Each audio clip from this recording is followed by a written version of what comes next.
सम्मत्तसुत्ततवेयर्णे वन्दिताय आयर्ये कषाय मलवज्जले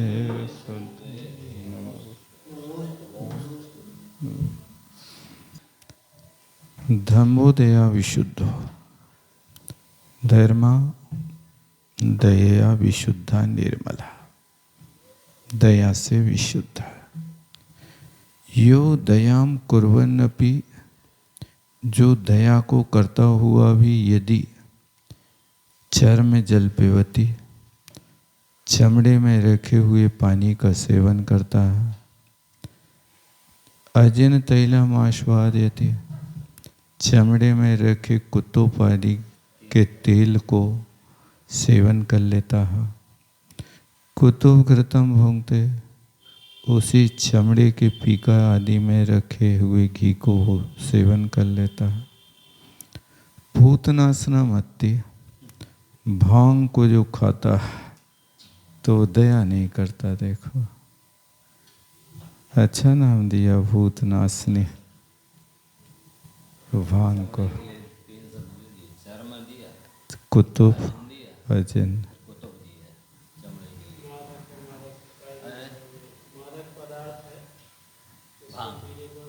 दया खत्म हो जाता। मोहयति मनो मोहित चित्तस्तु विस्मृति धर्म विस्मृत धर्मा जीवो हिंसा विसंगम आचरण।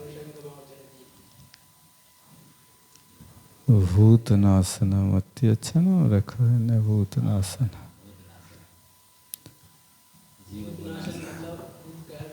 नहीं, प्राणियों को मतलब नाश कर देती, बुद्धि का नाश कर देती ना भांग वगैरह। क्या पीता होगा मोह लाने के लिए।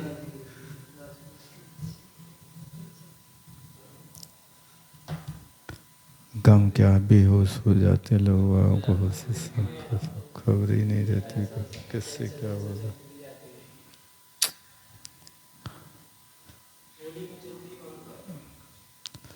तस्य पुंसो धर्मो विशुद्धो न भवति है।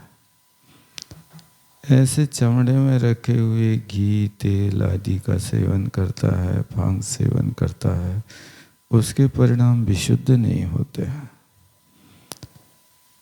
इसलिए सा यति वेशधारी अपि, अच्छा यतियों के लिए लिख रहे हैं, यति वेशधारी होकर भी मलेच्छ ही जानना चाहिए उसको।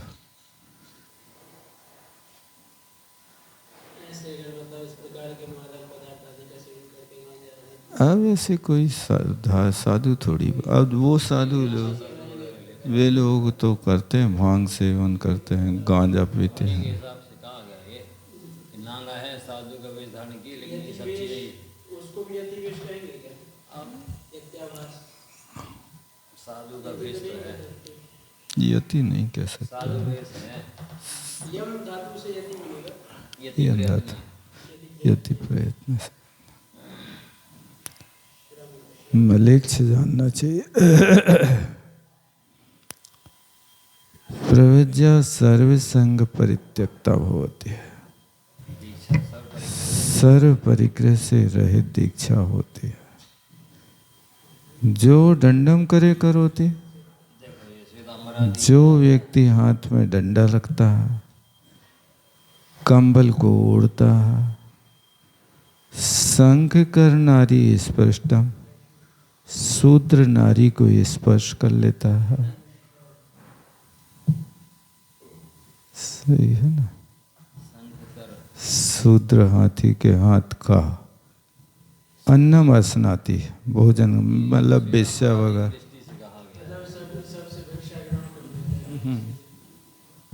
क्योंकि यही सब उनमें ही पाए जाते हैं और अपने आप को साधु मानते हैं। मुनि कहते वे भी अपने आप को यति साधु।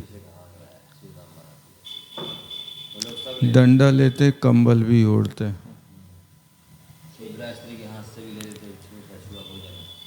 शंख कर नारी, शंख का अर्थ शूद्र होता है।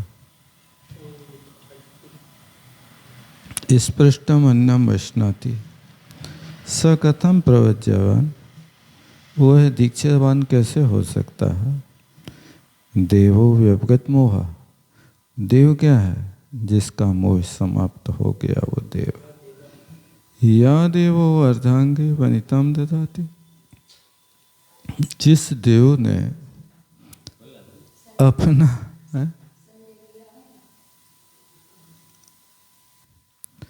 अर्धांगे वनिताम ददाति, आधा अंगे अपनी स्त्री को दे दिया, सो अर्धांगिनी बन गई। तो इसको धारण करता है। यो देवो हृदय स्थले लक्ष्मी उपवेशयति, जो देव हृदय में लक्ष्मी का निवास करवाता है, जो देव दंड को धारण करता है, जो देव वेश्या भी भोग लेता है। अच्छा, वशिष्ठ जिसका पिता है, सदैव कैसे हो सकता है। वेश्या थोड़ी सेवन करते थे। करा उत्कृष्ट तीर्थ कर नाम, अशुभदायक सा देवो ज्ञातव्य। अशुभ के शुभ तीर्थंकर नाम, हाँ, भव्य जीवों के लिए उदय करने वाला तीर्थंकर प्रकृति नाम कर्म जो शुभदायक है, वो तीर्थंकर नाम, षष्ठी विभक्ति नहीं है वो। जिनेंद्र देव है, उनकी भक्ति तीर्थंकर प्रकृति के बंधन का कारण है। बराबर। देवमिति श्री बोध प्रावृत्ति देवाधिकारो अष्टमा समाप्ता। सो कहते हैं कि देव बोध प्रावृत्त में ये अष्टम अधिकार कहा जाता है। ये थोड़ा पर्दा खिसका लो तो हवा मिलेगी आपको। नहीं, अष्टमा समाप्ता। ये बोध प्रावृत्त में देव नाम का 8वां अधिकार पूर्ण हो गया। अथेदानी चाको था बना लो। अथे इदानीम गाथा द्वेन तीर्थम निरूपयन्ति श्री पद्मनंदी देवा। अब इसके बाद 2 गाथाओं में तीर्थ का निरूपण आचार्य कुंद कुंद देव करता है। वैसम्मत विशुद्धे पंचेंदे संजदे निराविक मुनि तिथे देखा से का सुनानेड़ा। कहते हैं जो व्रत और सम्यक्त से शुद्ध है, पंचेंद्रियों के प्रति संयमित है, निरपेक्ष, कोई अपेक्षाएं नहीं है, और मुनि तीर्थे स्नातु, ऐसे मुनि रूपी तीर्थ यानी घाट में स्नान करो। जो कैसे हैं, दीक्षा शिक्षा, दीक्षा और शिक्षा देने वाले मुनि महाराज, उनके तीर्थ में सुस्नानहीन स्नान करने से पवित्रता होती है। छाया में शिक्षा बनाना है।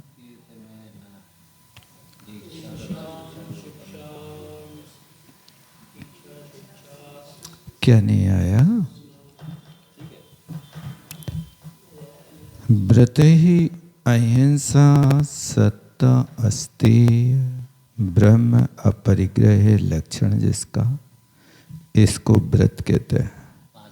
ये 5 महाव्रतों से सम्यक्त से पंचयहि विंशति मल हरि हितेन,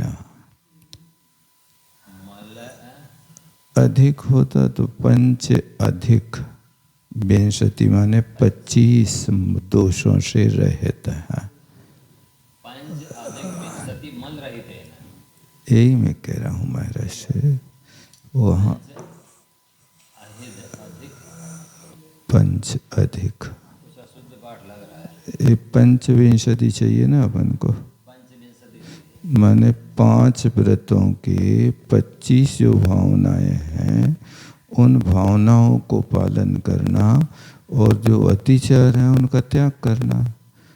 तो ये 5 अधिक विंशति मल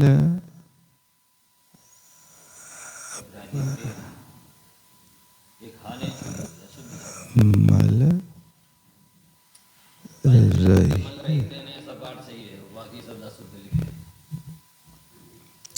ऐसा भी हो सकता है 25 मल को हरण करने में ईहतेन,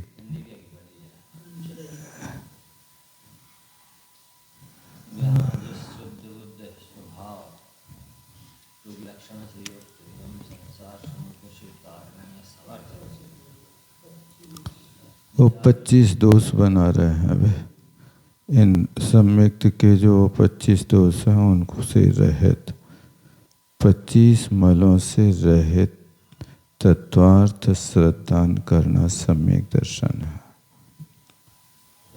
पंचविंशति मल रहितेन,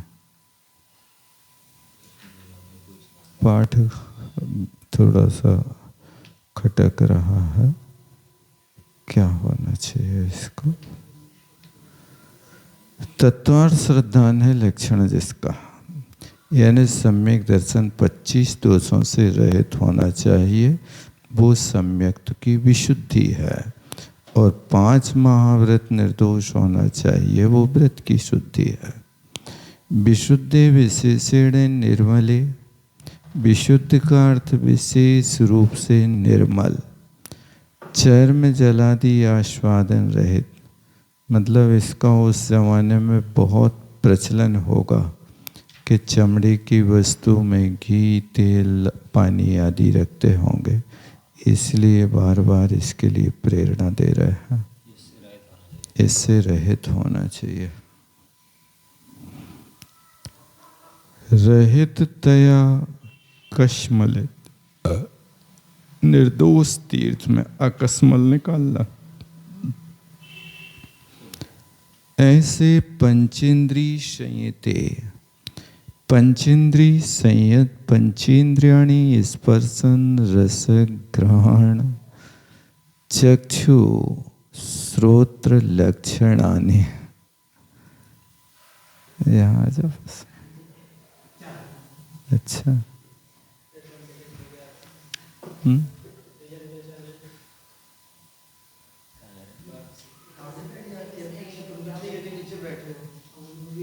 स्पर्शन रसन ग्रहण चक्षु श्रोत्र है लक्षण जिसका।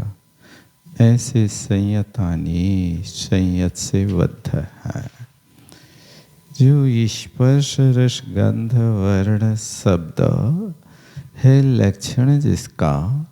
ऐसे पंच विषय रहता नहीं, पंच इंद्री के विषयों से जो रहित है। यस्मिन् तीर्थे तत्तथोक्त तस्मिन् पंचेंद्री संयत, कहते जिस तीर्थ में क्या वस्तु की अपेक्षा से रहित, आकांक्षा से रहित, माया मिथ्या निदान सल्यत्र, ल्या बनाना हो उसका देखो, ता लिखा है वहाँ, या कर लेना।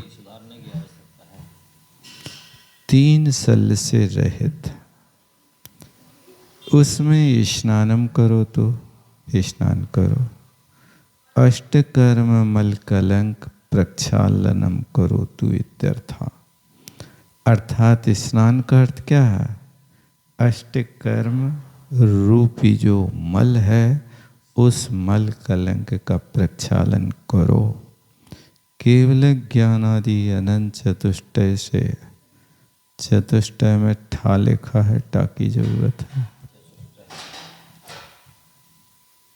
उससे संयुक्त है। कोसो मुनि प्रत्यक्ष परोक्ष ज्ञान से संयुक्त महात्मा महामुनि जीव, यानी छद्मस्त और केवली दोनों मुनि महाराजों को यहाँ ले लिया है। केवली भगवान प्रत्यक्ष ज्ञान से संपन्न है और छद्मस्त परोक्ष ज्ञान से संयुक्त है। ऐसे महानुभाव जीव तीर्थे शुद्ध बुद्ध एक स्वभाव है, लक्षण जिसका ऐसे निज आत्म स्वरूप में संसार समुद्र के पार करने में समर्थ, इस तीर्थ में स्नान करो, विशुद्ध हो। केन कृत्वा स्नातु, क्या करके स्नान करो।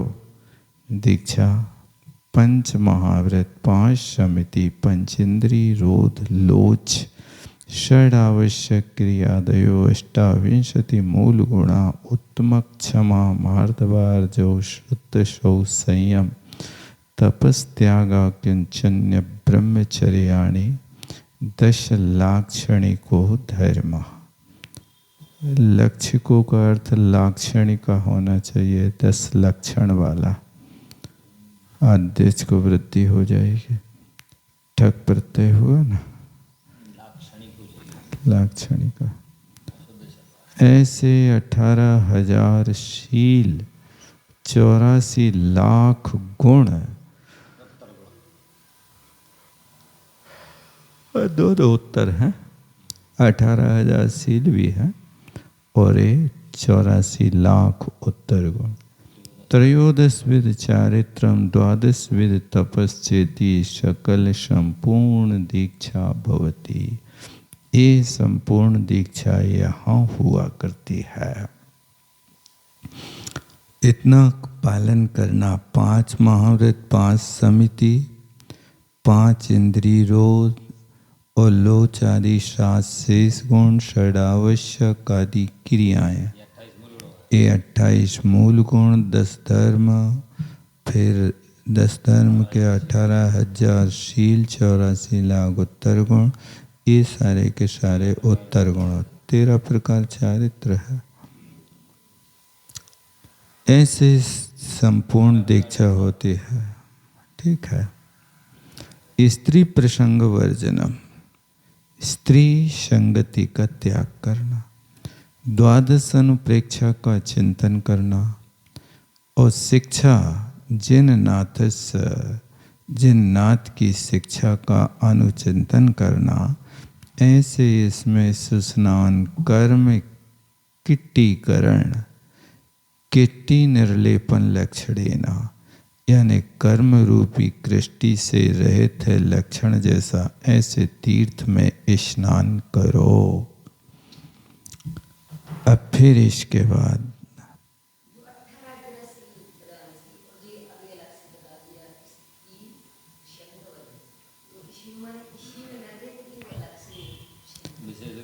मतलब महाव्रतों के साथ में ये पूर्ण रूप से स्त्री प्रसंग आदि होता है, विक्था आदि होता है, उसका त्याग कराया जाता।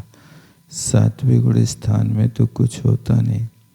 6ठे गुण स्थान में स्त्री कथा आदि होते हैं, भोजन कथा होती है। इस प्रमाद को त्याग करने का कथन किया जा रहा है। हाँ, अत्यंत स्त्री विरक्ताये तपस्यन्ति विरागा, मनिया प्राग भवेते स्त्री होती है लोकांतिकासी। बराबर। अब आगे और स्पष्ट करता है कि तीर्थ कौन से कहलाते हैं, कौन नहीं कहलाते हैं। जब निर्मलम सुधम्मम सम्मतम संयमम तवम जन्म,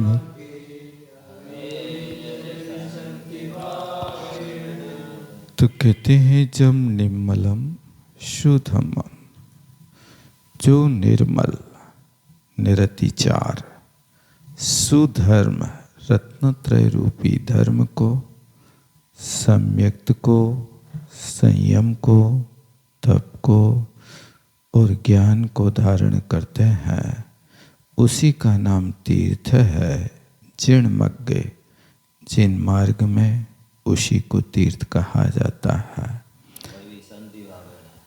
यदि शांत भावेन, अत्यंत शांत भाव के साथ इनका पालन करता है, तो जिन मार्ग रूपी तीर्थ में स्नान कर लेता है। यदि यह धर्म सम्यक त्वादि भाव क्रोध से सहित है तो अतीत शांत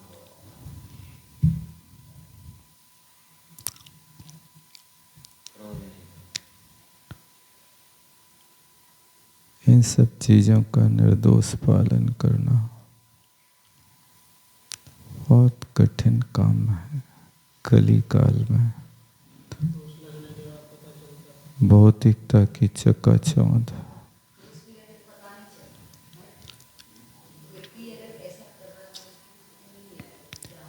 सबसे मूल चीज तो ये है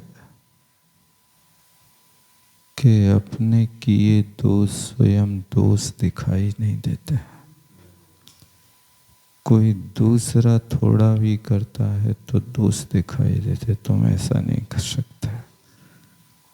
लेकिन स्वयं उसमें यदि लिप्त होवे तो उसमें सुधार करे, तब तो प्रतिक्रमण प्रायश्चित है। यदि सुधार नहीं होता है तो कुछ भी नहीं होता है।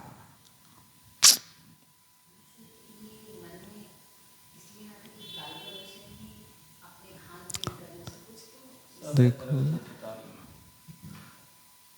मूलतः ये है कि व्यक्ति के पास धन की लिप्सा हो या ख्याति पूजा लायक की लिप्सा होता, शांत नहीं रह सकता, तो ये लोग शांत नहीं रह सकता। मौन नहीं रह सकता। वो धन सामग्री चाहे साधक हो चाहे श्रावक हो, सबके भाव पतित कर देता है।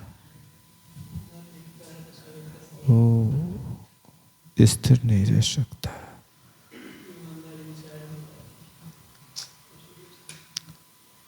आवश्यकों को गौड़ कर देता है, वो ग्राहकों को मुख्य बना लेता है।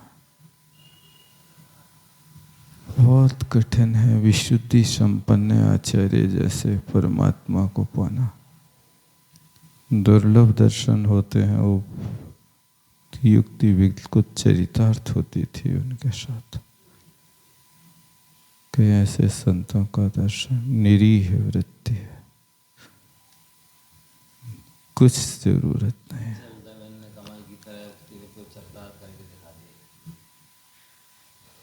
निसंग वो भावों से था,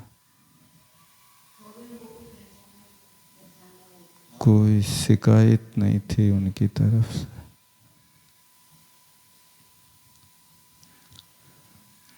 कमेटी हो या संघ हो या कोई भी हो, प्रतिकूल चल रहा है तो सहन स्वयं कर लेते थे, किसी को शिकायत नहीं करते थे कि तुम ऐसे हो ऐसे। बहुत सहिष्णु थे। उनका जैसा व्यक्तित्व तो सही दो।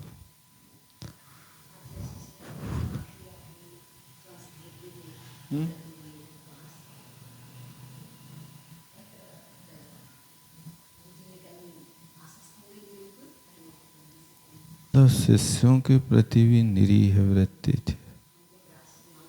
दूसरों की जगह तो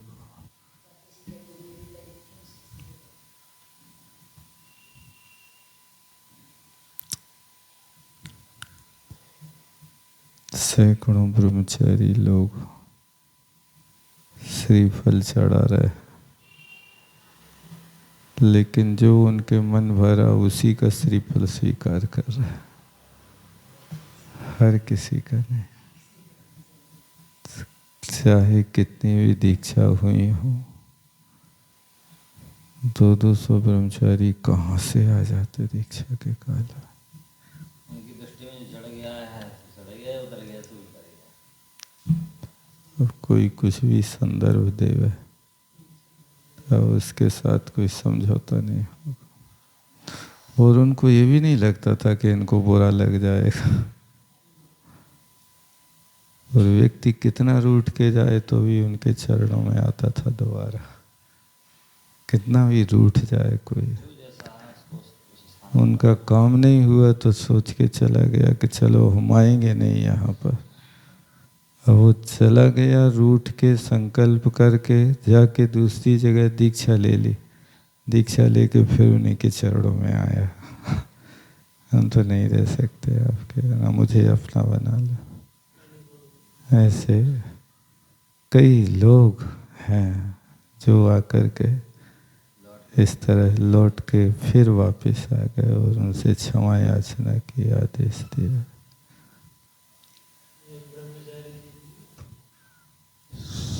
तो वहाँ का श्रावक ले गया एक जगह महाराज को। सो महाराज ने कहा ताचा श्री तो तुम्हें बहुत समय तक फिराएंगे, आ जाओ हम तुम्हें दीक्षा दे रहे हैं, आचार्य बना दे रहे हैं। तो हम लोग तो कुछ बोल नहीं पाए। उस श्रावक कहता महाराज विद्यासागर का ब्रह्मचारी भला है, तुम्हारे यहाँ का आचार्य भला नहीं है। ऐसा उसने ऐसे फटा टोप बोला, सुन करके लगा कि बताओ इनकी कितनी आस्था है। वो महाराज से कह रहा महाराज बना रहे कि तुम यहाँ दीक्षा ले लो, हम तुम्हें दीक्षा के साथ आचार्य भी बना देंगे। और वो हम बोल नहीं पाए। श्रावक कहता है इनका विद्यासागर का ब्रह्मचारी आचार्य पद से श्रेष्ठ है। इतनी आस्था थी उनके।